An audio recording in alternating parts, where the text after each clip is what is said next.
Hello and welcome, my name is Alexander Kerry and you're watching Head to Head on UATV. Ukraine is ready to facilitate the safe withdrawal of Russian troops and ammunition from the territory of Transnistria as soon as Russia starts the process. This was stated by Ukraine's special representative from Transnistrian settlement, Viktor Kryzhanivsky. Now, to talk about possible scenarios for this withdrawal of Russian troops from Transnistria and about the relations between Ukraine and Moldova, we are joined in the studio by Leonid Litra. He's a senior research fellow at the New Europe Center. Thank you for joining us. Thank you for inviting. So, maybe most of our viewers are not really familiar with the situation with Transnistria. What is happening now and how did it came to this point?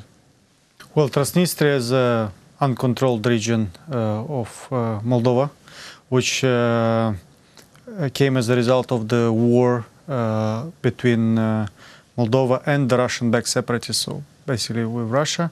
And since then, there has been a process of settlement, but it didn't lead anywhere. So at this time, the conflict is frozen. And there are, of course, certain evolutions, but so far there is no common vision on how to solve this conflict between there are different visions basically between Moldova and Russia on the possible settlement. So it basically became some sort of big military base for Russian troops now that the conflict is frozen.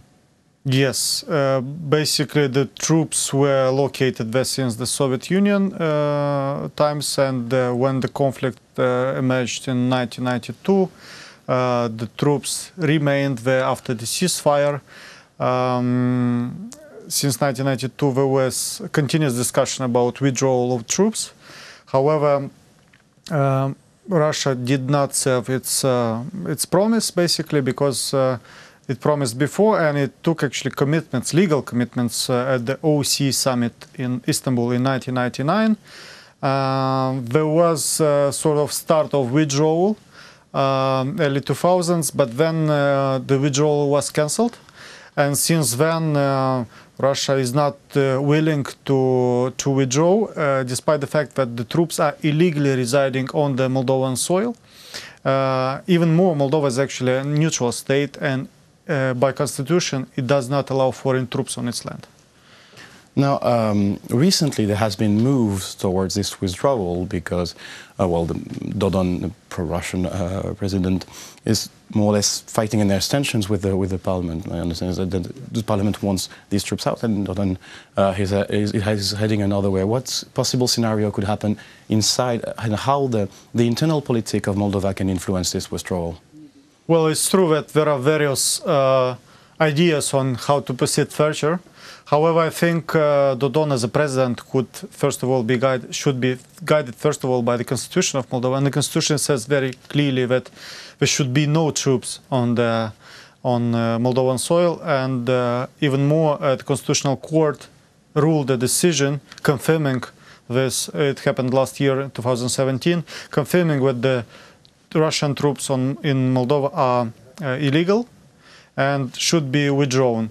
At this time, the parliament, Moldova is a parliamentary republic, and at this time, certainly the parliament is the one who is deciding, who's holding power, and who is deciding on issues, on all the issues in Moldova.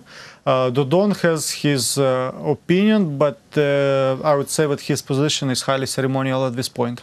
So it's more of an advice that he could give, and he's playing the Russian card because it's not a secret that a part of the society in Moldova still sympathizes Russia, and he is trying to mobilize this electorate around certain narratives which are rather pro-Russian and, of course, not pro-Moldovan, basically. So his policy regarding Transnistria is very questionable from the point of view of the national interest of Moldova and of Ukraine as well, because the troops in Transnistria represent not only a threat for the territorial integrity of Moldova, but also could be a potential threat which could be activated against Ukraine. So I think both Moldova and Ukraine are united by this problem.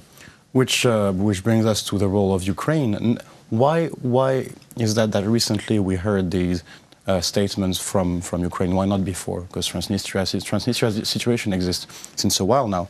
Why didn't Kyiv reacted before? Well, Kyiv actually reacted before. Maybe Kyiv's position before 2014, before the Russian aggression in Ukraine, was more softer, or maybe Kyiv was not so visible, was not underlining so much the need to withdraw the troops from Transnistria. I think that after the Russian aggression in Ukraine, of course, the focus changed and the narrative changed. And Kyiv response, or the recent statements regarding the withdrawal, were actually generated by the Russian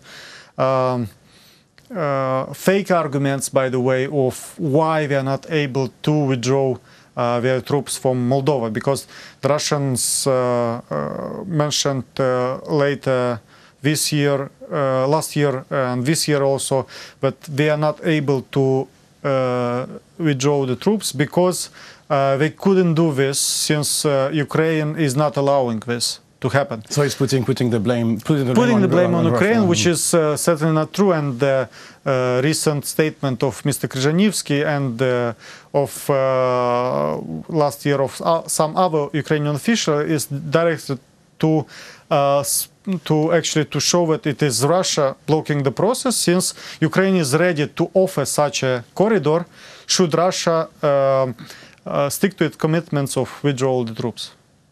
So how would it be effectively implemented, like this kind of corridor? Because it's a huge logistics. It's a complicated logistic. Well, I think the question is interesting. I mean, I'm not too much into technical details. I think if Ukraine said that this would be possible, then it will happen indeed.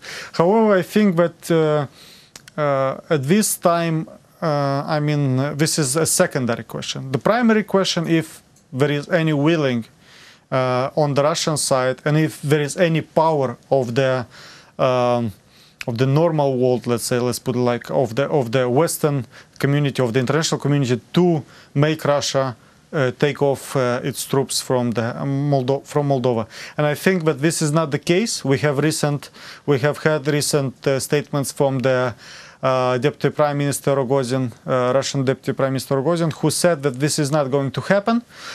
We've seen some I would say it's sadly that we see this, some statements from the OSCE Special Representative Mr. Frattini, that he thinks this is unlikely. And I think that in this context we should not expect this, unfortunately, I'm saying. So it's not in Europe's or Western priorities now to take care of the situation, is what you're saying? I mean, as long as this conflict doesn't give too much headache, this conflict is not on the spot, is not in the focus. I mean, of course, we don't want we don't want more attention to this conflict due to some unfortunate escalation or something like this. Yeah, we would like first of all to see a preventive early warning mechanism which would be put in place, and I think that as long as Russia does not stick to its commitments taken at the OSCE Istanbul summit in 1999, then it becomes a problem that I mean, Russia is not a credible partner. Especially on international law. Yeah, it demonstrated this in Ukraine, it demonstrated this in Moldova, in Georgia, in Syria, in some other places in the world. And this, I think, at some point, the West, even if the West cooperates and helps Ukraine, but I think more could be done. I think that at some point they'll have to deal with this, unless otherwise the area, let's say, affected by the Russian influence could expand. And that's interesting that you raise this question, because Russia is used to that kind of frozen conflicts, let's say in Abkhazia, in South Ossetia, you know, bringing some troops and some sort of like then blackmailing and leaving the troops there.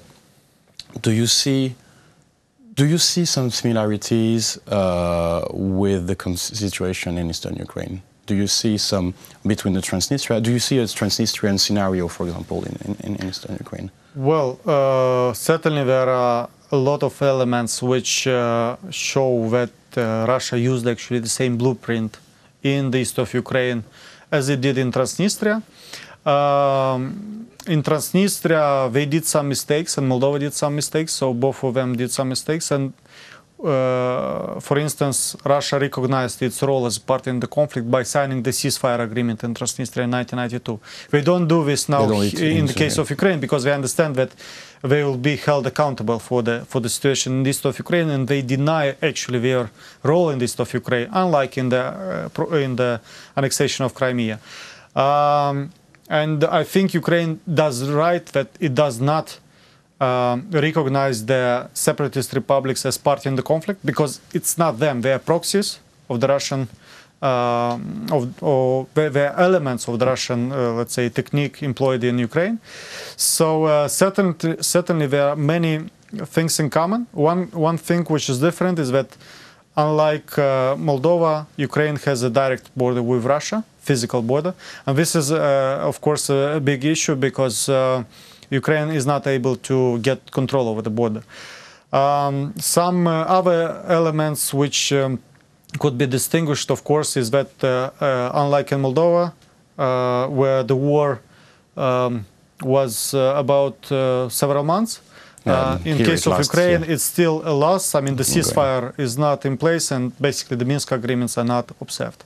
Well, thank you for your overview. It was a pleasure to have you in the studio. Thank you very much. That was Leonid Litra, Senior Research Fellow at the New Europe Center. Thank you for watching the program, and stay tuned for the rest.